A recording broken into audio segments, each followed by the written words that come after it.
Кој и зошто се игра со Попова шапка? Бројни реакции во јавноста по најавата на премиерот Зоран Заев дека центарот ќе оди на продажба. Се уште е нејасно ниту на кој начин ќе се продава. Ако тоа се прави за затворање на буџетскиот дефицит е крајно несериозно. Шапка има потенцијал и може да се развива и со наши пари, но за тоа нема желба ниту интерес, велат познавачите. Уште нашите политичари, нашите функционери или управители на Попова шапка скин центар не знаат дека каква добивка може да има ако тоа профункционира како што треба.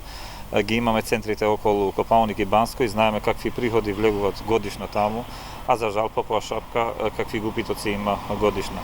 Таа споредба кога тие луѓе што се во тие функции управување на тие институции, тогаш ќе може да се промени Попова шапка.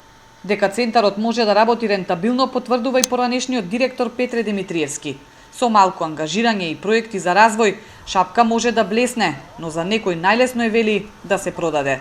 Жичарите секогаш биле рентабилни.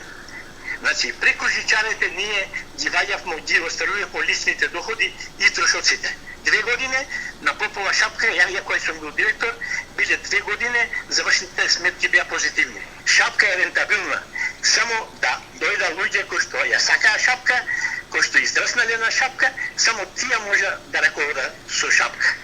Идејата за продажба на центарот се врти веќе со години, но без конкретни чекори.